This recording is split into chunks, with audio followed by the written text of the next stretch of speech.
С каких игр вы начинали свой путь? Для меня первыми игрушками стали красочные платформеры на 8-битной Денди. Шло время, и, будучи уже школьником, мне удалось стать счастливым владельцем пекарни, которая до сих пор пылится где-то на чердаке.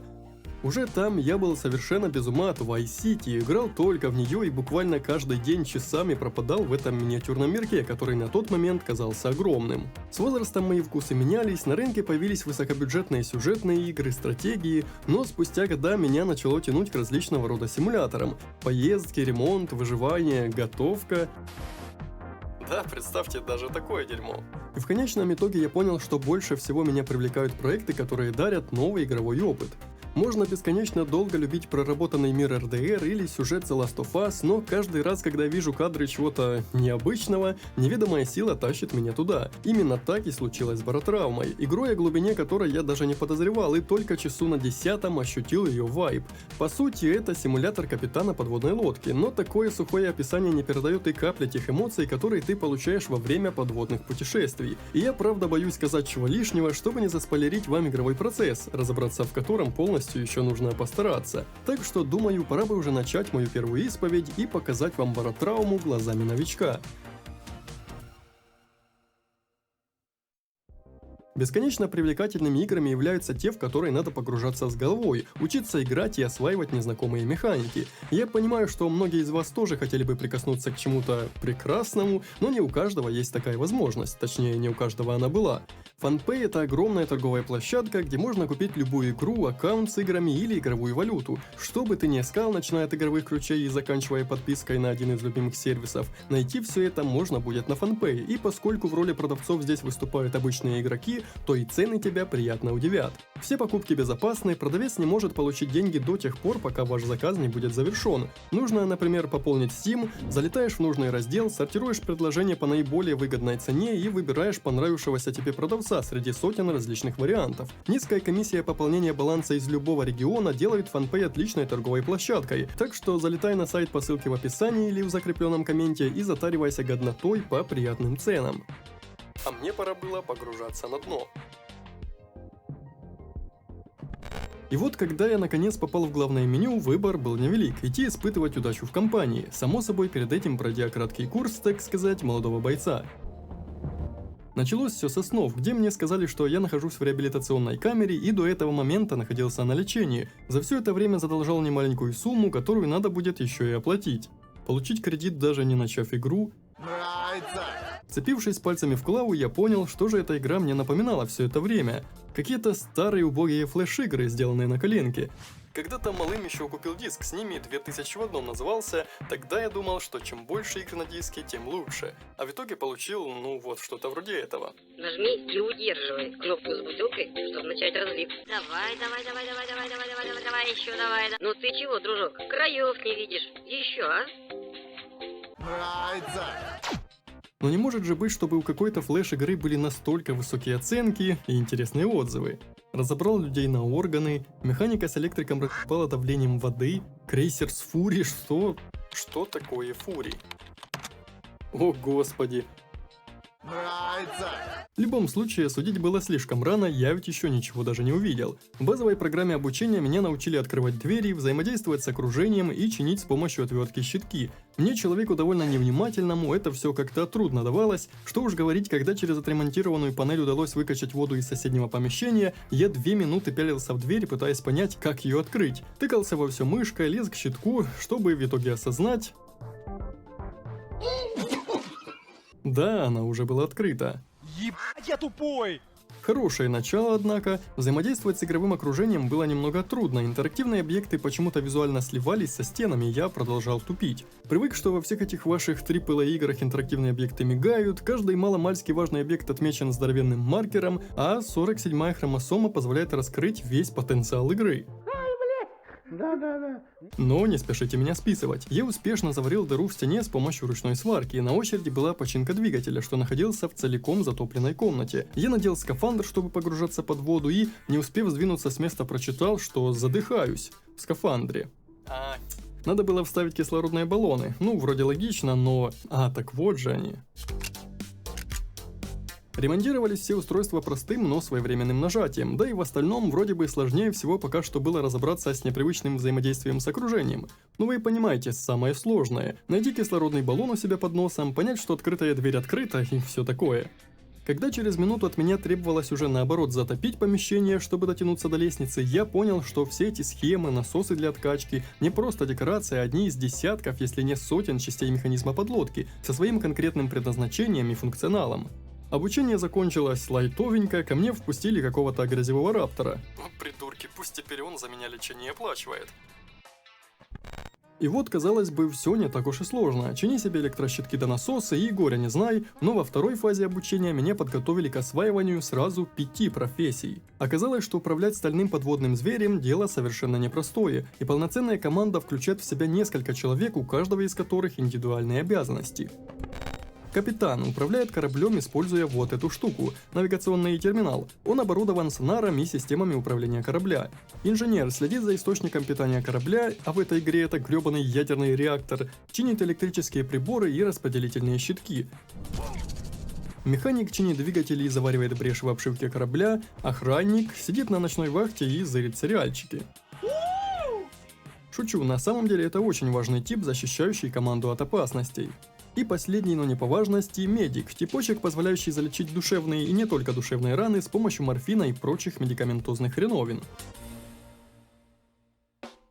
И пока вы не решили, что это все как-то просто, знайте, что я просто упустил парочку мелочей. Например, что помимо ремонта механик еще может создавать какое-то немыслимое количество разных штуковин, что охраннику нужно следить не только за мелкими угрозами и снаружи, и внутри, но и заряжать огроменную стационарную пушку, чтобы вот эта вот неведомая хрень нас не убила.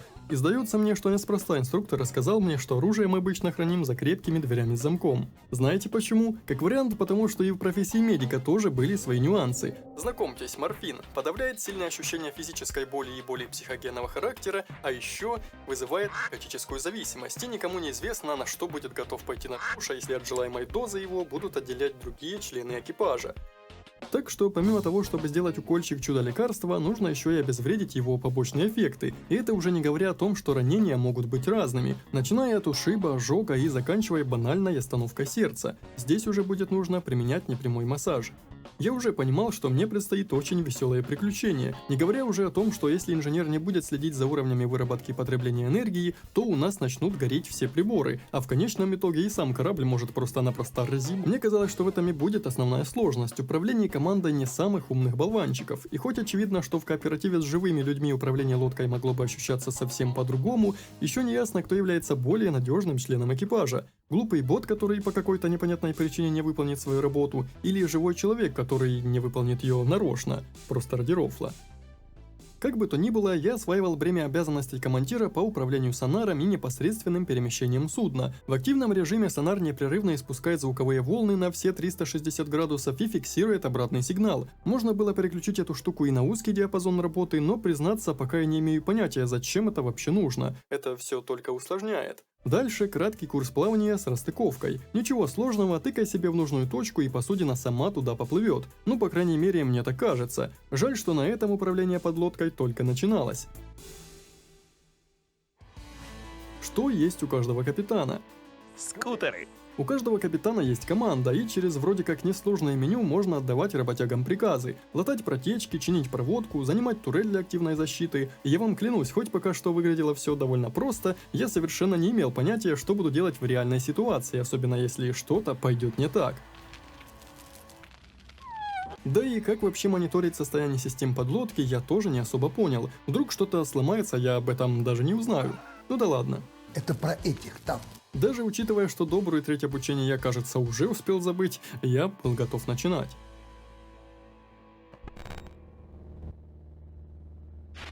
Перед началом своего подводного приключения я увидел, что могу дать название этому сохранению. Ну, как корабль назовешь, так он и поплывет, как говорится. Разрывание жопы. Глупо будет надеяться на что-то иное. Карта, судя по возможности указать зерно, каждый раз генерируется случайным образом, а вот саму подлодку я еще и мог выбрать. Да, выбор-то небольшой, но спасибо и на том. Барсук, если верить описанию, самое простое и дешевое судно, которое часто пересобирается из деталей других подлодок и по спецификации является боевым. И дюгонь или дюгонь – эта штука уже больше похожа на классическую подводную лодку. Больше размер, грузоподъемность получше, эта модель по-прежнему хуже остальных судов буквально во всем, кроме разве что цены.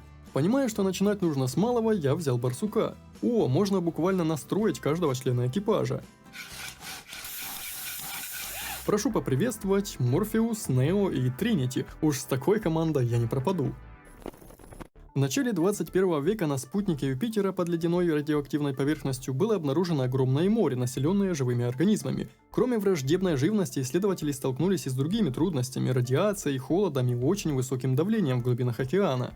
Несмотря на это, колонистам удалось построить несколько обитаемых аванпостов, где постепенно формировался свой особый уклад жизни, и постепенно жизнь здесь становилась все более независимой от Земли. Но 50 лет назад контакт с Землей был окончательно утерян, и бремя выживания колоний целиком упало на самих жителей этих колоний. И разумеется, что подводные путешествия были ключевыми в вопросе выживания и развития. Все это ложилось на плечи мореплавателей, таких как я, только с прямыми руками.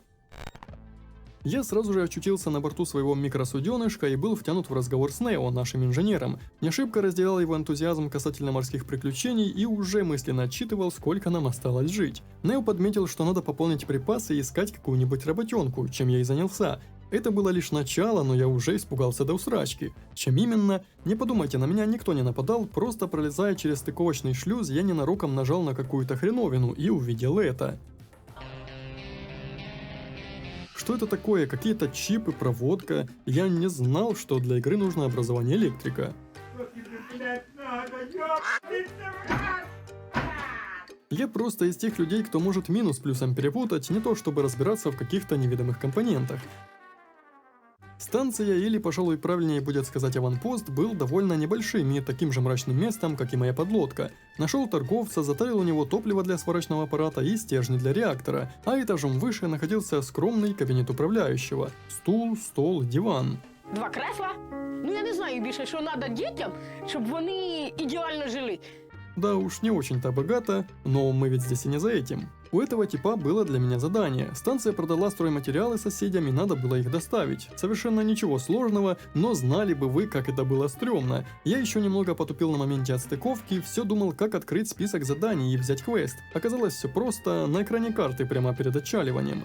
Меня начало колбасить еще перед открытием. Я еще понимаю, надо запустить реактор перед плаванием, чтобы подать питание на все системы, но зачем латать и чинить подлодку? Она что, уже сломана? Ну, я подавал приказы починить все, что только можно из этого длинного списка, усадил Тринити за турель и с горем пополам мы отстыковались. Плыли на ручном управлении, это был такой нервяк, мои глаза бегали по экрану в ожидании, что вот сейчас-то что-то обязательно накроется и всему хана. Заплыв, который фактически завершился через 3 минуты, казался длиннее минимум раз в 5.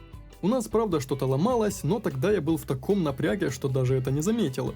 Ну, вроде все в порядке, не так уж и сложно, а я уже себе бигудей накрутил. Заплатили нам, конечно, немного, но от подобной пустяковой работы было бы глупо ожидать чего-то большего. На этой станции ассортимент товаров у торговца был заметно больше, но купил я только то, что было написано в списке задач, потому что хоть понимание общей картины у меня вроде как и было, но в мелочах чувствовал себя прям как в тумане. Куда-то идешь, что-то делаешь, и то только благодаря вот этой вот сноске. Пришлось немного поблуждать по этой станции с крайне неудобной планировкой, чтобы добраться к управляющему. Оказалось, у него для нас было сразу несколько поручений. Доставить тот же груз, но теперь непосредственно рабочим, перевести людей к месту работы и убить большого ползуна, чем бы ни была эта хрень. Здесь мои пути расходились, рисковать почему-то очень сильно не хотелось, и поэтому я выбрал ту из станций, где не нужно будет отстреливать чертовых чудищ. К тому же за одну ходку здесь я смогу выполнить сразу 2 задания, доставить на станцию одновременно команду рабочих и опасные химикаты. Но разве может что-то пойти не так? Дядя, не надо! На борту появилась пара незнакомцев, и я был готов отплывать. Заметил, что на экране управления подлодкой можно было рассмотреть планировку корабля и понять, где какой отсек находится. Мы отстыковались сразу же после того, как я вспомнил, что надо запустить реакторы. Черт, мы ведь даже не успели отплыть. Да и как понять, что эти мигающие точки — это противник, а не какой-то подводный мусор? Я отправил Тринити за турель, но проблема была в том, что турели эти находятся в верхней и крайней правой части судна, а какая-то хрень присосалась прямиком к днищу.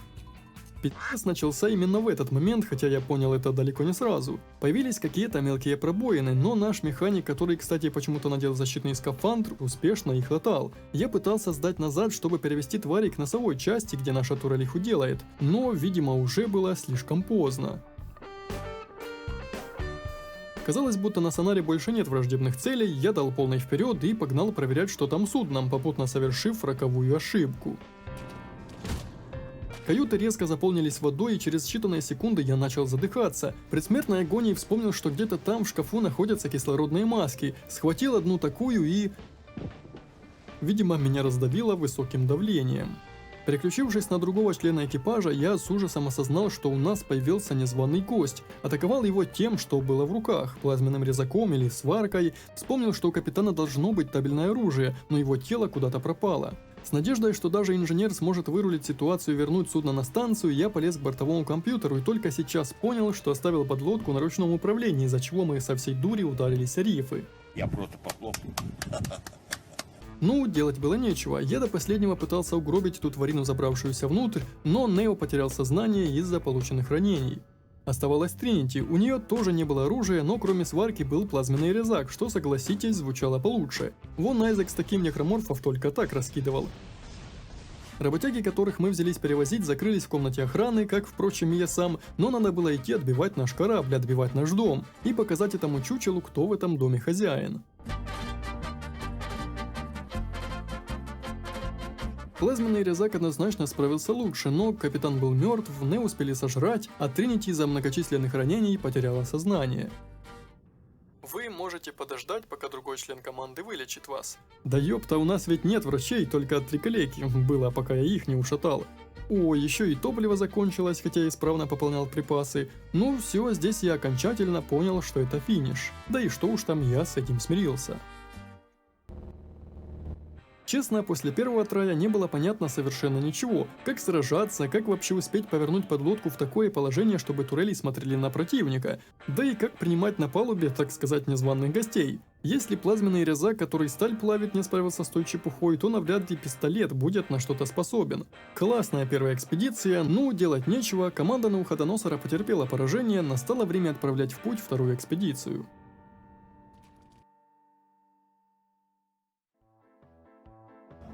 Как там пелось в песне, первый был Иван Иваныч, а второй Иван Степаныч, третий был Иван Фомич, а четвертого брать уже было некуда.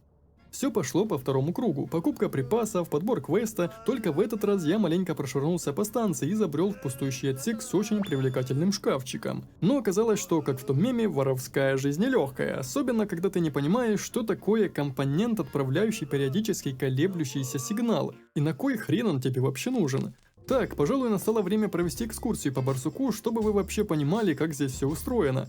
Пункт управления вы уже знаете, отсюда ведется управление судном. На верхнем этаже находится стыковочный шлюз, где расположены шкафы со скафандрами. Насколько я понимаю, они находятся именно здесь, чтобы выбираться за пределы подлодки в открытый океан. Вот эти двери...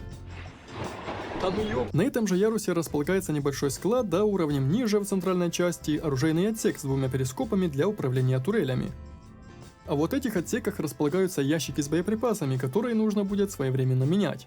Слева располагается реакторная, какие-то ячейки для зарядки, о которых я сам не знал до этого момента, и в небольшой каморке генератор кислорода, без него нам всем крышка. Как, впрочем, и без всего остального. Надо же, об этой штуке я тоже не знал. Глубинная бомба служит для того, чтобы отвлекать противника и испускает звуковые сигналы. Постойте, выходит, что и звуковые волны нашего сонара могут привлекать противника, или нет?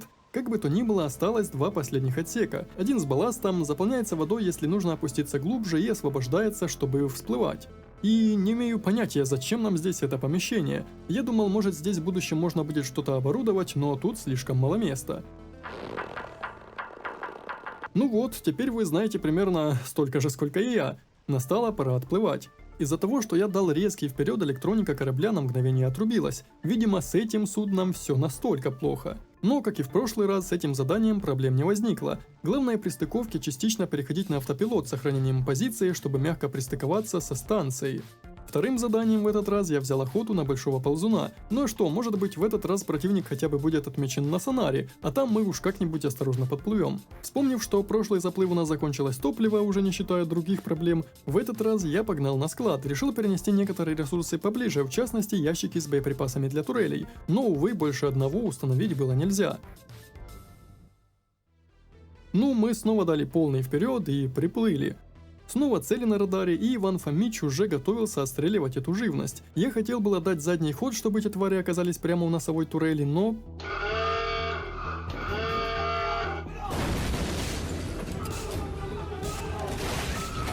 Меня отпинали как мешок с картошкой, пожевали и выплюнули. Фомич заперся в отсеке с балластом рядом с бездыханным телом Степаныча, но...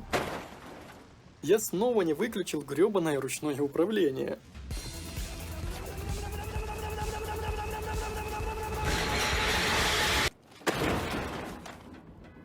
Ну что, попытка номер 3. В этот раз я даже не стал заморачиваться над именами для своей команды, потому что был уверен, их плавание не будет длиться долго. Как обычно, одна из членов экипажа выражала восторг. Представь, никто не хочет идти на подлодке, так что нам досталось совсем новое. Эх, мне кажется, я уже понимаю, почему никто не хочет всем этим заниматься. Быть запертым в небольшой стальной коробке на глубине в пару километров – то еще дело. Я вроде бы не страдаю от клаустрофобии, но только представишь себе эту картину, как сразу появляется весьма неприятное чувство. Первое плавание прошло без сучка и задоринки, второе еще не началось, но... Эх, кажется, мне уже нужен отдых. В местном баре мне встретился продавец подлодок, не слишком широкий выбор, хотя, вероятно, чтобы купить аппаратуру помощнее, нужно и опуститься поглубже. Как обычно, я купил боеприпасы для револьвера и магнитной турели, узнал актуальные задания и подул отвозить грузы небольшую команду рабочих.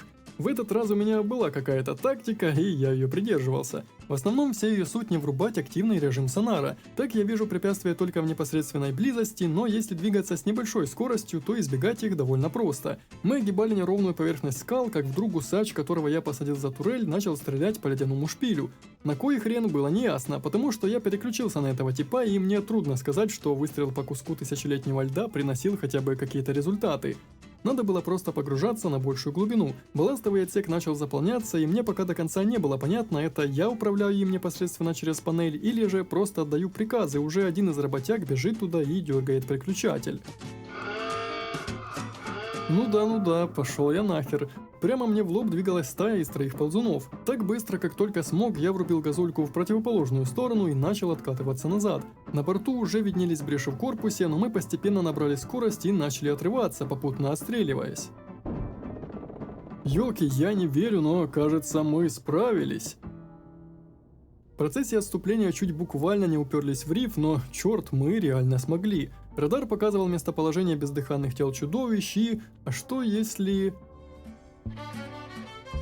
Давно хотел это сделать, и хорошо, что я тогда нажимал на все подряд, потому что как раз это и был шлюз, позволяющий выходить в открытый океан. Я хотел отыскать тушу монстра и попытаться собрать с нее какой-то лут, если это возможно, но страх потеряться в непроглядной пучине перевесил, и я оставил это дело.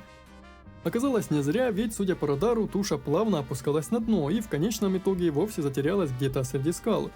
Ну что ж, господа, полный вперед. И как же все-таки приятно было пристыковаться к безопасному месту. Я не знаю, чувство было такое, будто я босса в Elden Ring победил. После стыковки первым делом я побежал проверять наши запасы. Один топливный стержень иссяк, учитывая, что его хватило на 2 первых задания, оставшихся 5 должно хватить на первое время. Еще мои глаза вцепились в 2 электрощитка, которые оказались зарядными станциями. Уж не знаю, что эта установка должна заряжать, но я маленько присосался к энергосети аванпоста и выкачал немного энергии. Пробовал вставлять туда севшие стержни для ядерного реактора. Ты дурак, что ли, эй? Но, к моему счастью, ничего не произошло. Впервые на станции мне встретился кто-то кроме персонала. Трудно сказать точно, но вероятно это был кто-то вроде квестового персонажа. Какой-то мужик в форме капитана пялился на карту, и я проявил любопытство, спросив, нет ли там какого-то краткого пути к ближайшему аванпосту. Такой был, хотя, если верить буквам, он опаснее. Да ладно, теперь я, кажется, понимал, как контрить тех водоплавающих, так что был готов ко всему. Наслушался о работе по добыче минералов, убийству тварей и пропустил стаканчик с одним из жителей станции. Тот рассказал, что если я ищу работу в шахте, то лучше туда не лезть. Сейчас происходит какой-то сезон размножения. Я уж думал, мне сейчас предстоит мужской разговор, но мужик имел в виду яйца грязевого раптора. Да ёпните яйца. Мужик рассказал, что у одного из погибших в шахте были какие-то деньги с собой, но что за пещера, где ее искать, я не имел ни малейшего понятия. Изучая запутанную станцию, нашел мужичка, что занимался наймом персонала, и, знаете, решил нанять себе офицера охраны. Пусть теперь за турелью будет находиться специалист. Не знаю, поместимся ли, но раз уж мне позволили это сделать, то ничего плохого точно не случится, я думаю. На станции было чертовски много разных спецов и торговцев, и блуждал я по округе в основном ради того, чтобы купить себе какие-то инструменты для добычи руды. Сам не знал, как они выглядят, да и в принципе нужны ли они мне, учитывая, что в шкафчиках должны быть плазменные резаки или что-то вроде, но вместо этого нашел продавца подлодок. Какими бы разными ни казались все эти штуковины, знаете, что общее было у них всех? Ни одна грёбаная субмарина не была защищена турелями со всех сторон. Верблюд – диагональная защита, дюгонь – защита снизу и слева. Крайне неудобно, учитывая, что плавать приходится только слева направо. Ты буквально идешь на толпу незащищенной стороной. И касатка. Наконец-то что-то новенькое, да еще и выкрашено в белый цвет. Ух. Но здесь защищенной была только одна сторона, а это главный механик, тип, который за сущие копейки отремонтировал мне корпус и оборудование. Спасибо, бро, жаль, что улучшения у тебя не такие же дешевые. И здесь я увидел то, ради чего стоило бы подзаработать денег как можно скорее. Он мог установить мне третью пушку на днище субмарины, тем самым прикрыв практически единственную доселе незащищенную область. Правда, это стоило немалых денег. А в одном из закоулков я и вовсе стал свидетелем крайне странной хрени. Я давно заметил людей в рясах на станции, но эти же, один из них бился в конвульсиях, пока остальные то ли реанимировали, то ли просто удерживали того на месте. Я швырнул им шприц из ближайшего шкафчика и увидел, как один из типов сказал бедолаге, что тот еще не готов принять дар. Почему-то мне сразу стало ясно, чем эти типы промышляют. Еще на инструктаже мне говорили о зараженных, и поэтому, чтобы не вызывать подозрений, я притворился своим. Мужики в рясах сказали, что Вознесение выглядит совсем не так, и что симбиот чуть не захватил его. Насколько я понял, Вознесение заключалось в каком-то стрёмном симбиозе с паразитом, при котором тот захватывает не все тело, а просто стает его частью.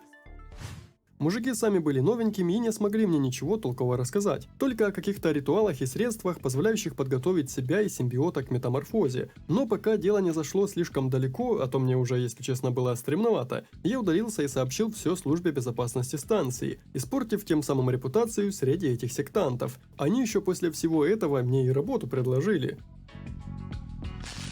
Начальник, ты чё? Попав под перекрестный огонь тазера, я небольшое ранение получил и травмировал орган. Черт, надеюсь, не печень. Но, кажется, ничего серьезного, по крайней мере, здоровья я не терял. Так что просто забил на это. Мне явно досталось меньше, чем этому типу. Стоит сказать, что инструментов для добычи руды я в ассортименте не увидел. Возможно, мне и правда хватило бы плазменного резака, но проверять это я не стал и отправился доставлять медицинские препараты. Тут еще сектанты предлагали доставить пару своих последователей, но просили проследить за ними на корабле, чтобы те не начали процесс трансформации раньше положенного. Ух, нет, спасибо, только за такую работу взяться еще не хватало. У меня ведь только-только начало получаться.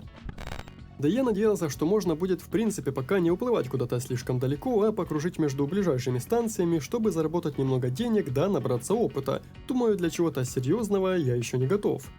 У нашего нового члена экипажа была шоковая дубинка. Черт, может и стоило взять на борт тех сумасшедших, но теперь уже ничего не поделать. Новая стая чудищ хоть и застала нас врасплох, но те находились как раз в зоне действия турелей, так что мне даже не пришлось откатываться назад. Вместо этого я заплыл под них, чтобы еще раз попытаться посмотреть, могу ли я с них что-то залутать. Какая-то кровь. Окей, потом посмотрим, что она дает. Я даже затащил одно тело внутрь, мало ли удастся его кому-то сбагрить. Остаток рейса прошел спокойно, но прямо у станции откуда-то снова появились эти черти. Благо, что я уже был в десятке метров от нее и, как и думал, стыковка спасла мою задницу. Друзья мои, мы до сих пор живы, с чем я вас и поздравляю. В новом рейсе мне предстояло доставлять под прикрытием оружие для сепаратистов. Ё-моё, вот так починил корпус на станции, не успел отплыть, а это старье уже сыпется. Видимо, в будущем будет неплохо обновить сразу всю подлодку целиком, а не только пушки. Но как бы то ни было, этот рейс тоже шел нормально. Я решил заменить ящик с боезапасом для турели, а то он уже почти иссяк, но только схватился за него, как моя начальница охраны вставила туда новый. Это на самом деле хорошо, надеюсь, что в боевых условиях они будут работать так же исправно. Было в этом заплыве и кое-что необычное. Где-то на дне находился маяк, который нужно было активировать, чтобы упростить плавание между станциями. Неясно каким образом, но отбившись от стаи ползунов, я смог подплыть ближе. И была одна маленькая проблема. Стыковочный шлюз. У подлодки он находился сверху, у маяка точно так же. Реакция на это была только одна. Мы не знаем, что это такое. Если бы мы знали, что это такое, мы не знаем, что это такое. Я сделал, как мне кажется, единственное возможное действие. Пошел в стыковочный отсек, надел скафандр и погнал посмотреть на эту штуковину поближе. Так, ну это точно шлюз. Е, чтобы вскрыть. А, мне всего-то нужен был лом. Думаю, стоит на всякий случай посмотреть, может в этом барсуке и правда есть еще один шлюз в нижней части корабля. Нифига. Я взял плазменный резак на всякий случай, фонарик и ломик, погнал обратно, параллельно следя за уровнем кислорода. Стоило взять фомку в руки, как вариант взаимодействия стал активным, дело осталось за малым. Ну, и что? Давай еще раз. Нифига. Я целую минуту пробовал вскрыть этот люк, но он ни в какую не поддавался. Думаю, варианта здесь два. Либо у меня не хватило навыка, в чем я не уверен, это как-никак кусок железа, а не сложная электроника. Либо из-за перепадов давления открыть этот люк руками совершенно невозможно. Как-никак мы на глубине в 2000 метров. Надо будет посмотреть, есть ли в других моделях субмарин стыковочный шлюз в нижней части. В этот раз к следующей станции плыть нужно было целый километр, и, конечно же, не без второй порции приключений. Пришлось столкнуться еще с 2 стаями. Но чё уж там, в этот раз я даже за турелькой постоял. Пару секунд. Одно из существ я опять поймал бортом своего судна, но пришлось отступать, потому что та крень еще была жива. Но вот когда мы ее допили, я видел, что это были уже не простые ползуны, а рапторы, с виду более опасные и защищенные будто какой-то чешуей. Быть может, этот минерал, что я собрал из твари, был как-то с этими связан. Задание с маяком было успешно просрано, но за одну лишь доставку оружия мы срубили почти 2500 кредитов. Я поражаюсь, как в пекло лезть, он спит, как деньги делись, сразу зашелестел. Этого все еще мало, чтобы купить себе что-то дорогое, но весьма неплохо, как для одного задания. На станции Диффер была работа, связанная и с добычей минералов, и с убийством большого ползуна, и даже с перевозкой рабочих. Ей-богу, я вам маршрутчик, что ли? Троллейбус горит, да и хуй с ним. У меня осталось 2 поездки на следующий автобус. Вам смешно, а мне страшно. Эта консервная банка снаружи, конечно, не горит, мы ведь под водой, но внутри еще как. Плюсом ко всему здесь был какой-то клоунский квест. Чего, блядь? Надо было покрякать, чтобы его взять, вот уж бред так бред.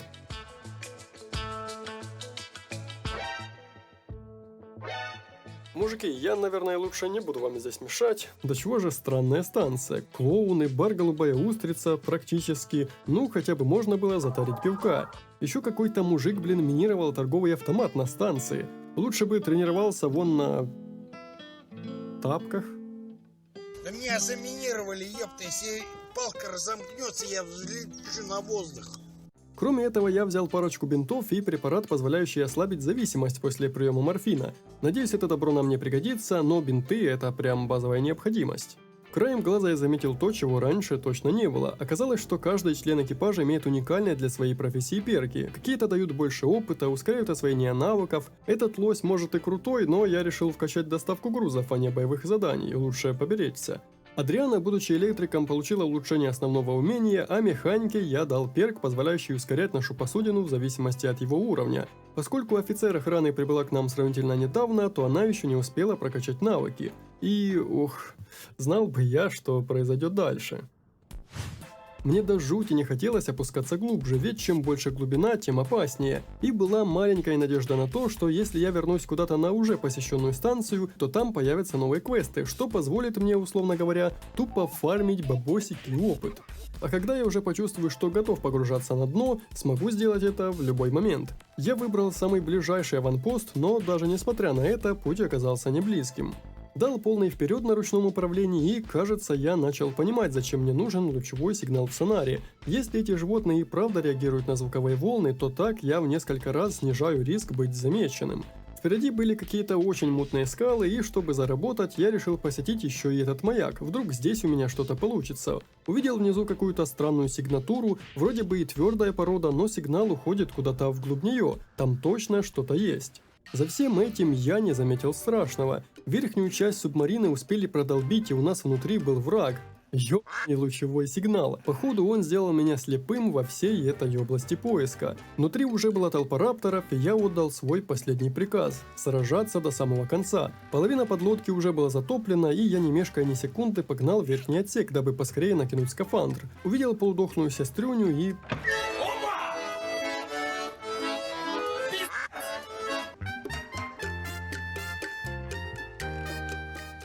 В живых остался только наш механик-усач, и то только потому, что бедолага заперся в отсеке с генератором кислорода. Долго не думая, я решил попытаться выбраться наружу, оставить это грёбаное судно на сиденье рыбам и хотя бы попытаться отсюда слинять. Но я забыл, какое снаружи давление.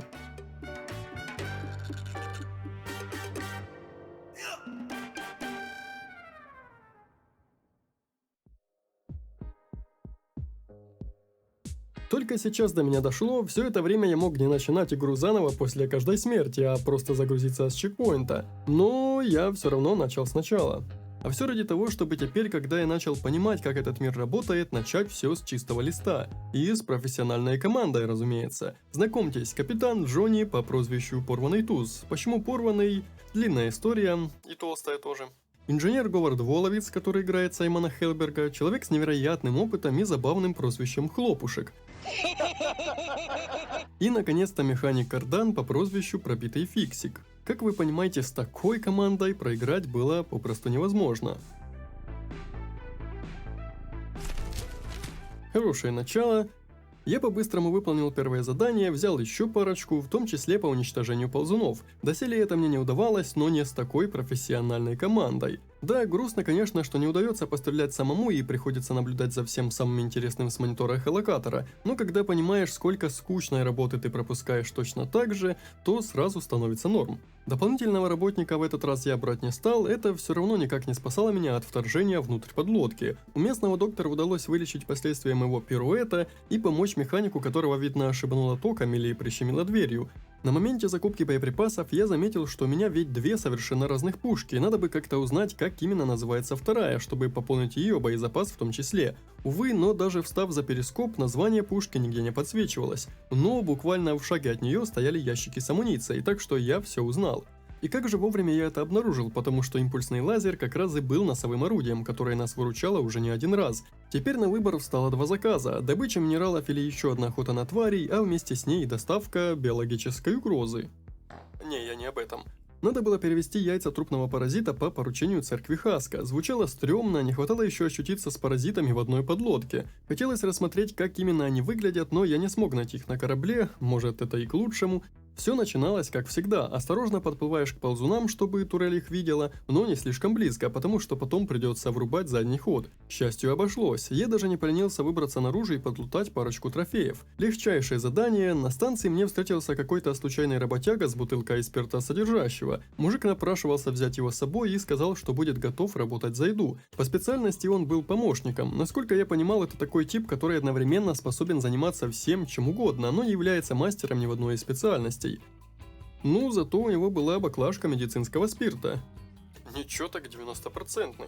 За это время мои работяги набрались опыта. Джонни улучшил пользу от логистических заданий, Воловец получил дополнительные очки навыка электрика, а вместе с теми устойчивость к ожогам. Ну а Кардан, я выбрал очень любопытный перк, дающий единоразовые награды, когда тот починит определенное количество поломок. Учитывая, что это ведро с болтами ломается по 10 раз на день, думаю, получить эти плюшки будет не так уж и сложно. Нашей команде удалось заработать целых 8 кусков, я еще не держал столько купонов за один раз, и внутри заиграло желание потратить часть баблишка на какое-нибудь улучшение. Посмотрев широкий перечень всяких штуковин, я решил выбросить 2000 в увеличение дальности обзора пушек. Все просто: раньше видел врага, раньше победил, и никаких тебе гостей, прорывающих обшивку судна.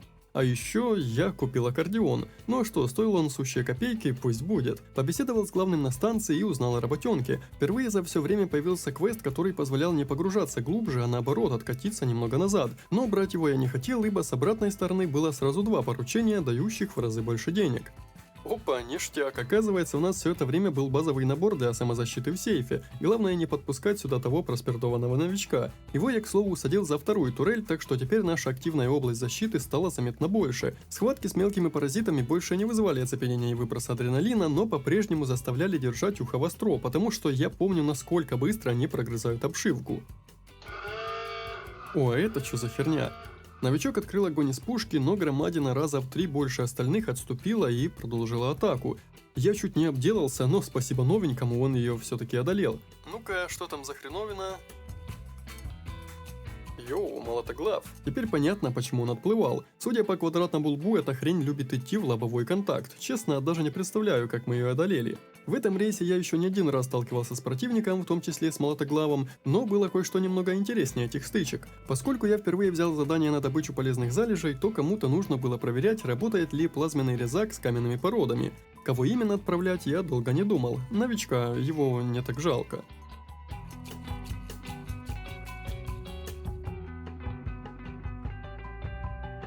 Да, мрачноватая, однако, работка, режешь себе камушки и думаешь, как бы сейчас в спину чего не прилетело. К счастью, все прошло максимально гладко, резак даже не потратил и половины от запаса. Вот только был моментик, мы где-то просрали один скафандр. Я проверял инвентарь каждого члена экипажа, думал уже, может кто-то из этих щеглов его продал втихаря, хотя неясно вообще, возможно ли ожидать чего-то подобного от ботов. Его нигде не было, придется тратить бабки на новый. Благо, что тратить было что. Ставало понятно, что на каждой станции меня ожидают плюс-минус одинаковые задания, по крайней мере пока. Перевести людишек или груз, убить стаю тварей, а иногда еще подсобирать залежи какой-нибудь руды. Так что можно было особо не запариваться, глядеть сколько платят и не является ли груз каким-то стрёмным, например, как те яйца паразитов, которые мы перевозили. На одном из этажей станции я нашел знакомую установку, видел такую в обучении. Деконструктор и фабрикатор. Одна хреновина разбирала ресурсы на материалы, вторая из этих материалов собирала новое оборудование. Я выбрал механика, потому как вроде бы именно его специализация больше подходила под это дело. Загробастал инопланетную кровь, минерал из раптора и пару пустых стержней. После чего... Блин, не та дверь. Фух, я чуть не провалил естественный отбор. После этого стержни можно было переработать в стальные пластины, кровь, видимо, для нее нужно было медицинское оборудование, и, наконец, минерал давал на выходе фосфор и кальций. Что мне с этим делать, а хрен его знает. Я потихоньку продолжал заниматься ратным делом, уже давно обратил внимание на то, что в сонаре скалы подсвечиваются разными цветами. А что если эти зеленые точки — это ценная руда? А, нет, здесь нифига нет. Во время стычки с очередной стаей проклятых верзил случилось что-то, чего я не ожидал. Одной твари все же удалось пробраться внутрь. У меня было только одно оружие, способное хоть как-то помочь в этой ситуации.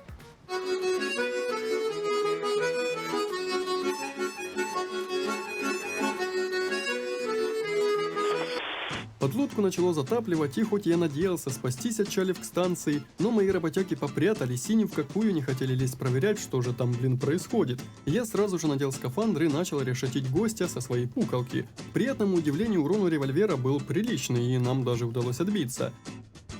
Только на монтаже понял, что вон даже кардан помогал, ключом гаечным его по жопе наяривал. На следующей станции судьба все же столкнула меня с фракцией клоунов. Мужики, не бойтесь, я свой. Жительница в клоунской маске предложила вполне обычный квест по перевозке пассажиров. Лишь добавила, что за ними стоит приглядывать, ибо у типов тараканы в голове. Не удивлюсь, если она говорила это буквально. Я продолжал заниматься работой, по чуть-чуть набивая свой кошель, выхватил еще капельку лора из описания фракций. Коалиция Европы была действующей и довольно суровой властью, которая вела жесткий контроль за ресурсами и полагалась на формальность и бюрократию. Юпитерские сепаратисты – это организация повстанцев, желающих построить более демократичное общество. Вот только их методы мне не шибко нравились, чуваки не гнушались совершенно ничего. Остались церковь хаоса, какой-то религиозный культ, построенный вокруг симбиоза с трупными паразитами для того, чтобы образовать новый вид человечества, более подготовленный к выживанию в таких условиях. Ну и дети красного носа, хрен знает кто это, чувство, будто разрабы в пьяном угаре накатили на игру какой-то левый мод, а потом о нем забыли. Прислушивается лишь к гудку клаксона. Я не знаю, как это воспринимать, правда. Еще один заказ, в котором нам снова прорвали борт, был позади, и я понял, что финансовое благосостояние растет довольно медленно. На новую подлодку нужно копить крайне долго, а гриндить мне пока что не хотелось. Все рабочие процессы вроде как наладились, моя команда кое-как справлялась со своими задачами, и плавание перестали будоражить. Так что я нанялся юнгой в команду живых людей. Просто присоединился к рандомному серваку, но согласитесь, нанялся Юнга и звучит гораздо круче.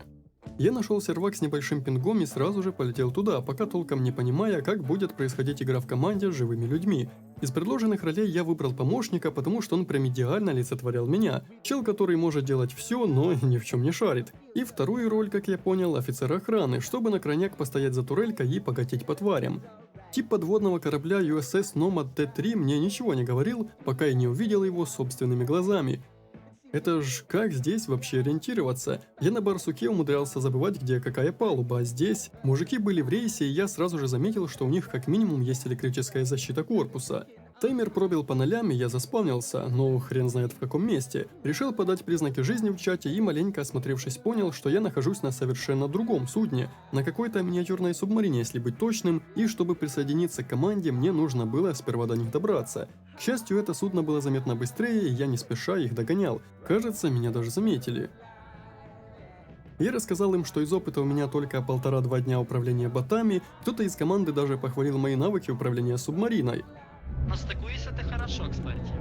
Сказали, что боты дурачки, и как только я настроил громкость звуковой связи, начал бегать по палубе, чтобы осмотреться и попытаться хотя бы примерно запомнить планировку. Подлодка ведь была огромной. Мне предложили выбраться наружу, полутать молотоглава, объяснили, что скафандр лучше сначала носить в руках, чтобы не терять скорость и кислород в баллонах. Спустя несколько минут наша миссия закончилась, и пока все были заняты торговлей, залетел к врачу и оплатил всей команде лечение. Как оказалось, мне уже выдали зарплату, ее, если я все правильно понял, мог указывать капитан для каждого члена экипажа отдельно, что на самом деле было довольно иммерсивно. Еще я прикупил себе патроны к револьверу, даже не имея самого револьвера. Надеялся, что удастся найти такой на борту. Впервые за все скитания меня словила охрана станции и начала проверку. Думали, что мог что-то украсть, но считали так зря. Начались закупки самых важных для плавания вещей. Гитару купить или нет? Если есть аккордеон. И мне наконец объяснили, в чем именно будет заключаться моя работа. Будучи простым помощником, на мне будет лежать ремонт движка, электронных панелей и ядерный реактор. Сразу предупрежу, ремонт я не вывез. Но по весьма неочевидной причине у ребят было 2 бота. Вокруг ботов постоянно висели активные задачи, и я банально не успевал за ними. Хотел бы я сказать, что впереди нас ожидали невероятные опасности, что все орали и начинался сущий хаос, но нет. Ребята были весьма скоординированными и серьезными, и при нападении рапторов расправились с ними прежде, чем я добрался в орудийный отсек. Второе место моей подводной службы прошло тоже весьма лайтово. Видимо, я снова попал в команду опытных мореходов. Пока ожидал в своей очереди оказаться на борту, наблюдал за тем, как они справляются с нападением каких-то мелких тварей. Но здесь хотя бы подлодка была поменьше и попривычнее. Они выгнали новичка добывать залежи руды, словили проникновение грязевого раптора, но должен сказать, что расправились с ним весьма неплохо. И у этих ребят мне уже удалось, так сказать, вжиться в роль.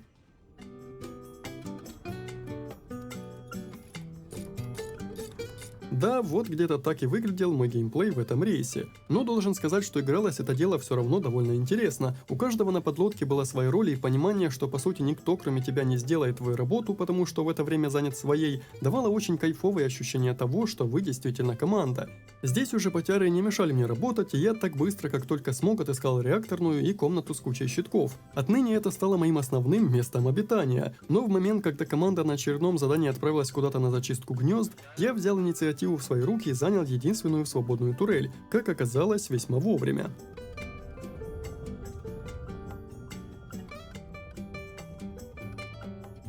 У мужиков здесь корабль уже, видимо, был немного вкачан, ибо рядом со щитками находились экраны, подсказывающие оставшуюся прочность этой хрупкой электроники. И, как я понимаю, все это дело устанавливалось вручную и как-то подключалось с помощью протягивания проводки, в чем я уже совсем не разбирался, ибо единственный раз видел что-то подобное в обучении. Эта экспедиция воскресила во мне интерес вернуться на свою собственную подлодку, чтобы покорить новые глубины. Приятно вернуться туда, где тебя ждут Джонни Порванный Туз, Пропитый Кардан, Воловец и Долитл, которого мы недавно лечили от зависимости.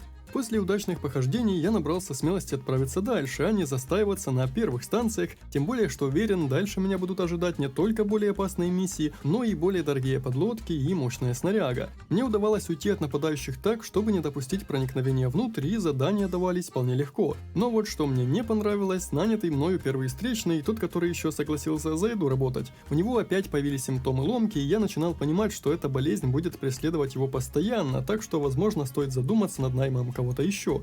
Его заменила Шерри Мэл, у которой вместо наркотической зависимости было чувство юмора. Я считаю, неплохая замена, к тому же капитан набрался опыта, и теперь мы будем получать на 15% больше опыта и денег за заказы, связанные с охотой на чудищ. Приобретенный опыт потихоньку сказывался на погружениях. Я был более аккуратен, давил на гашетку не полностью, чтобы оставлять себе больше пространства для обратного маневра, и знаете, это выручало. Не нравилась мне только некая близорукость нашего стрелка. Не знаю, виной тому человеческий фактор или плохое оборудование, но было бы неплохо сделать с этим что-то в будущем.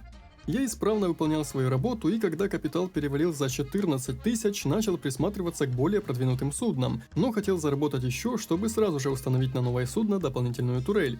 Хотел подлизаться к церкви Хаска, чтобы разузнать немного их тайны и втереться в доверие, но мне не удалось. Типы в рясах предложили пройти проверку и спросили о второй метаморфозе духа. Я решил, что первой является подготовка организма к симбиозу, а вторым уже сам симбиоз, но оказался неправ, и типы отправили меня гулять.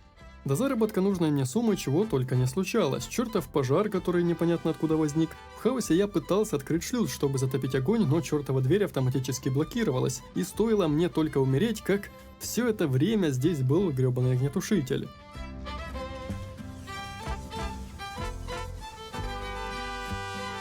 Потом при вполне обычном задании на добычу пришлось лезть в темную пещеру. Эх, если бы я знал, взял с собой фонарик. В самых неудобных местах со стен пещеры торчали острые сталактиты, разрывающие зад и вызывавшие кровотечение. Ну а вы думали, откуда у него эти шрамы? Неспроста капитана корабля кличут порванным тузом. Так это мне еще ох как повезло, потому что как только я встал за штурвал, увидел, что по пещерному тоннелю в нашу сторону двигался Раптор, и хрен знает, что бы я с ним делал, если бы помедлил хотя бы на минуту. На посещенных станциях начали образовываться какие-то особые пункты, какая-то база стала исследовательским центром, где-то появлялся военный аванпост, неясно, что это давало, но было очень приятно видеть, что игровой мир тоже не стоит на месте, пусть даже в каких-то мелочах. И вишенкой на торте моего капитанского гения стало взятие задания по перевозке сразу двух групп людишек, сепаратистов и сектантов. Казалось бы, разве может быть что-то приятнее такой компании, да еще и превосходящей нашу команду по числу людей? Оказалось, может.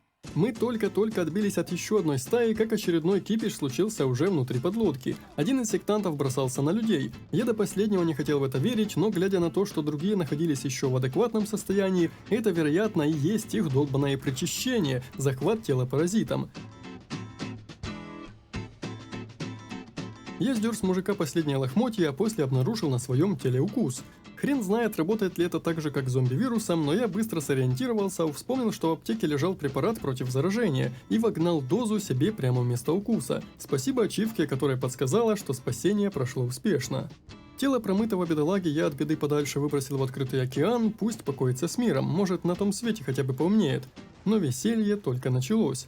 Эпидемия распространилась мгновенно, и хрен знает, скольких эта тварина успела укусить. Последний культист вроде оставался в здравом уме, как и наши ребята, но гребаные попутчики. Зараза расползлась по кораблю быстрее, чем я успел что-либо предпринять, и от работы пришлось отказаться. Я банально не успевал доставить этих болванов до того, как культисты начинали свое перевоплощение. Но в итоге весь мой труд все-таки был не напрасным. Я заработал целых 20 тысяч и без лишних размышлений купил себе новую посудину, а зарабатывал настолько больше, чтобы сразу же после покупки ее улучшить. Я не могу работать на вашей новой подлодке, пока ее не доставят. А когда ее доставят? Я мотался по станции, пытаясь найти крайнего, вернулся назад и обнаружил, что это по-прежнему старая подлодка. Блин, так и знал, что где-то. Но на самом деле стоило мне зайти в меню заданий, сразу стало ясно, что стартовать я буду на новенькой субмарине. Вот по этому пункту. Раньше подобный заказ позволял взять только один ящик, а теперь сразу 8. Чуете? Запахло баблом. Раскидал коллег по местам и подался к следующей точке.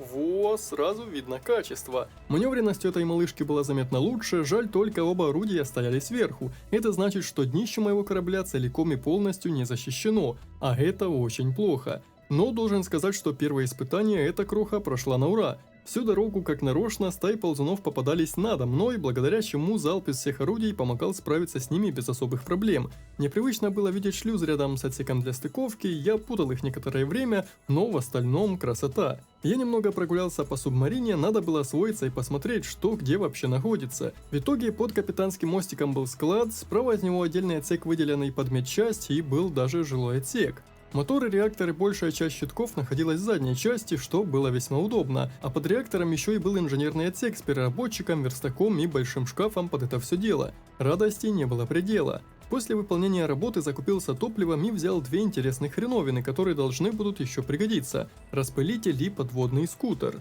Главное не забыть об их существовании и применить хотя бы один раз. Теперь, когда у станции стояла моя новенькая касатка, можно было и апгрейднуть оружейные системы. Признаться, я ожидал совсем другого, думал, пушка будет ставиться где-то посередине, а не в самом хвосте. Но что есть, то есть, ведь деньги назад уже не вернешь. Мои работяги постепенно повышали свои умения, но там пока не было чего-то прям очень интересного, просто бонусы к характеристикам и опыту. Вот Волоес, например, научился драться с помощью отвертки. А еще я нанял в команду охранника. Мои 3 помощника не вывозили одновременно 3 орудия и надсмотр за реактором, так что пришлось расширяться. Но я был только рад этому, немного неприятно было, что во время нападения рапторов вся команда сразу давала по пяткам. Нужен был еще хотя бы один человек мне в помощь. Благодаря тому, что у меня были проблемы с назначением конкретных задач для конкретных людей, я научился отдавать личные приказы. Надо было просто навестись на члена экипажа. Вроде максимально просто и логично, но я допер до этого только сейчас. Правда, не все было так радужно, нашлось одно весьма уязвимое место. Дело в том, что в одном месте нашей касатки стоял стеклянный люк, и находилась эта хрень прямо в отсеке со скафандрами. Глупые боты не могли взять скафандр для защиты во время ремонта, из-за чего не брались за работу, а я не мог найти хреновую сварку. В итоге пошел на компромисс. Спасибо, что затоплен был только один отсек. В итоге я выбросил скафандр моим... Да елки, ты серьезно, мужик? Пришлось переключиться на этого бедолагу и сделать все своими руками. Так наши дела и шли, на самом деле вполне сносно. Я определенно больше не был зеленым новичком, хотя уверен, я освоил и половину, да даже треть от всего, что может предложить игра. Один из гостей на станции просил подвезти его к родственникам. По его словам, их не хотели брать ни на одну подлодку, но почему, было неясно. Мужик постоянно отводил взгляд при разговоре, и у меня уже закрадывались подозрения, что он, вероятно, скрывает то, что заражен вирусом. Перед тем, как отчалить, увидел в продаже удобрения и горшок для растений. Мне сразу захотелось что-нибудь посадить, мол, будет у нас некий талисман в виде зеленушки на борту. Вот только где купить семена, черт знает. Я вернулся на станцию и, подойдя к первому же торговому автомату, увидел это. Взрывной гранат. Звучало так себе, но вариантов не было. Надеждой, что эту штуку можно будет переработать в деконструкторе, сбылись, и через мгновение я уже высадил и удобрил эту хрень. Надеюсь, оно называется взрывным не потому, что буквально взрывается. Поскольку в окне заказов не было указано ничего подозрительного, я взял того странного пассажира. Тем более, что эта работа не испортит мое отношение с другими фракциями, в отличие от остальных заказов. На борту откуда-то появился странный ящик, из него исходил шум. Я постремался его открывать и хотел просто взять в руки да выбросить. Но нет, гребаная игра не дала это сделать. Ну ладно, что там.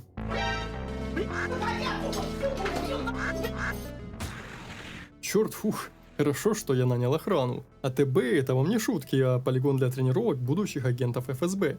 Что касалось нашего пассажира, очень круто, что он находился в жилом отсеке. Дело в том, что этой лодке стояли необычные защитные двери, чуть ли не у каждой был свой уровень допуска. Нет, я ничего не настраивал вручную, но когда хотел дать указ о перезарядке орудий, заметил, что работяги не могут попасть в оружейную, также и с другими каютами. И слава богу, что жилые помещения находились уровнем ниже, потому что ручным животным моего пассажира была эта хрень.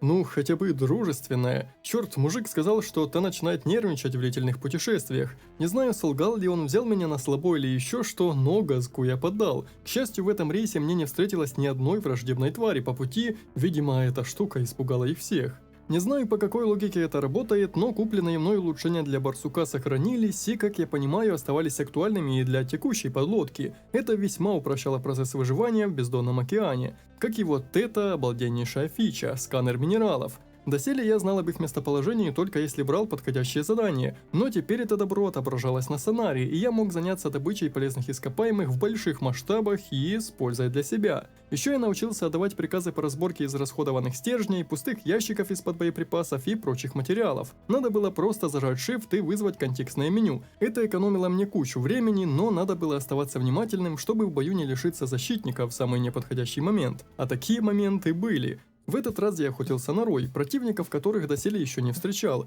Их было больше, чем ползунов, но, видимо, те были поживучие, потому что отбились мы сравнительно просто. А вот внешний вид этих чертей почему-то вызывал отвращение еще сильнее. Думаю, это из-за легкого переизбытка конечностей. Потеря бдительности и чил в этой игре были ошибкой. Стоило тебе расслабиться, как на тебя нападает очередная стая. Пусть небольшая, но именно в слепой для турелей зоне. В панике я нажал на разрядную катушку. Кажется, я видел в той части борта нечто вроде электрошоковой защиты. Нажал пару раз, потому что совершенно ничего не давало понять, сработала эта хрень или нет. А не, видимо, все же сработало. За мгновение ока я разрядил урановый стержень и оказался в полнейшем неведении секунд на 15. Для баротравмы это просто непозволимое время. Хорошо, что оставшаяся тварь в итоге напоролась на турель. К слову, не имею понятия, за счет чего все это время работали турели. Видимо, кроме ядерного реактора, здесь есть и другие источники питания. В перерыве между рейсами ко мне обратились за помощью с парой странных поручений. Управляющему станцию не понравились клоуны, что постоянно гудели своими велосипедными клаксонами. Они даже не пытаются делать это мелодично, просто гудят и гудят. Да, господа, у каждого свои проблемы. Кому-то паразиты разгрызают задницу, а кому-то клоуны спать мешают. Разобраться с проблемой надо было без насилия, так что у меня не получилось. А вот со вторым заданием я справился. Начальник охраны попросил установить прослушивающие жучки в жилом отсеке. Говорил, что среди них могут быть предатели. Все прошло просто. Мне удалось легко отбрехаться охраннику, который заметил меня шарящимся в чужих комнатах. Но так подумать, как же глупо было браться за подобную работу. Это могло быть очевиднейшей подставой. Хорошо, что пронесло. На этой станции что было? Неожиданно и приятно. Находился торговец оружием. Продавал он, конечно, в основном только боеприпасы для оружия, которые я в глаза не видел, и взрывчатку, это уже поинтереснее, а еще бронежилет. Я решил купить защитные снаряги для своего охранника. Обнаружил, что в меню бортового компьютера есть крайне удобная функция. Если нужно найти какую-то конкретную вещь на борту, но ты не знаешь, где именно она лежит, в интерфейсе этой штуки можно было ввести название и увидеть точное местоположение. В данный момент я искал аккумуляторы для еще одной купленной приблуды. Они у меня были, но только внутри других инструментов. Ну, фонарик мне не нужен, а вот это еще как. Вот эта хреновина, как я думаю, в прошлый раз сожгла всю энергию реактора. Знать бы еще, как именно она работает. Игра не переставала удивлять меня с момента первого запуска вплоть до этой самой секунды. Каждый день я узнавал что-то новое об игровых механиках, и до меня начало доходить понимание того, насколько невероятно глубокой является эта игра. Под завершение моего невероятного приключения в роли новичка, я решил вернуться в роли помощника на старое судно к команде, с которой уже работал. Мега крутые чуваки, они не только приняли в команду новичка в момент, когда тот ни черта не понимал, но и показали и объяснили мне много игровых моментов. Мужики успели неслабо прокачаться за время, пока еще только осваивал игровой процесс. Обновили ассортимент боеприпасов, теперь для каждого оружия было несколько их спецификаций. Что-то лучше пробивало броню, что-то было банально дешевле. Обжились боевыми скафандрами, склепали себе какой-то просто невероятно ультимативный топор, ломающий стальную дверь за пару ударов. Это жесткая тема. И еще они, как и я, перевозили типа с ручным раптором. Мы еще немного поболтали, я разузнавал некоторые игровые моменты, что были для меня не совсем очевидны, и когда все было отлажено, мы были готовы отправиться в последний рейс. Когда к нашей команде присоединился еще кто-то, я заметил, что парни как-то слишком подозрительно к нему относятся. Как оказалось, мир баротравмы ровно столько, что невероятно часто можно стать жертвой случайного импостера, типа который зачастую притворялся ничего не понимающим новичком, а после устраивал разные подляны и всячески руинил очередной рейс. У нас набить таких тварей миллиарды, поэтому... Давай, может, пускай он в тюрьме посидит. Мы продолжали угорать, как вдруг произошла очередная хрень. На корабль напал Таламус. Я не знаю, что это такое. Внутри появились непонятные конечности. Я залетел в орудийные отсеки, заняв нижнюю турель, увидел полуразваленную субмарину. Понимание пришло немного позднее. Это была хреново ожившая подлодка. Какой-то организм пробрался туда и пророс изнутри. У нас же почему-то начался пожар, и поскольку я уже имел некоторый опыт в этом деле, то с огнем справился. Я готовился к невероятно сложному столкновению, стоял за турелью и спрашивал, куда мне стрелять. Но один из наших, тот самый тип с ультратопором, проломил корпус и в одно рыло штурмовал внутренности подлодки. Я мог только наблюдать и слушать, как он докладывает, что уничтожил сначала какие-то его органы, а вскоре и мозг. Можем лутать, безопасно. Чуваки решили, кто поплывет залутывать корабль. Я пока просто молча слушал, потому как понимал, если такой вопрос в принципе поднят, то это не очень благодарная работа. Но очевидно, что она досталась зеленому помощнику, у которого даже на иконке, изображающей специальность, нарисована детская соска. Мне показали, какую снарягу взять, выдали здоровенный ящик и пустили вольное плавание по мрачным каютам некогда живой субмарины. Оружия с собой у меня не было, но ребята успокоили, все помещения уже были зачищены. Оставались мелочи, залутать каждый чертов ящик на этой посудине. Я минут 10 шнырял по отсекам, сильно похожим друг на друга. Надыбал где-то ящика 3 разного барахла, иногда там даже попадалось что-то ценное. И закончил как раз, когда запасы кислорода подходили к концу. Это было невероятное приключение, хотя я понимаю, что со стороны все может казаться вполне обыденно или даже скучно. Но эта игра имеет такую сильную иммерсивность и такую, я даже не знаю, густую, плотную атмосферу, если вообще можно так выразиться, что ты в мгновение ока вживаешься в роль одного из членов экипажа. И даже, банальная починка воспринимается как долг, ведь ты это часть команды и у всех вас лишь одна общая цель. Мы отстреливались от матки роя ползунов, я держался за перископ потными руками, переживая, как бы они не забрались внутрь, менял вручную боезапас, стараясь не терять ни секунды. В это время геймплей напарника от того, что с топором, выглядело слегка по-другому.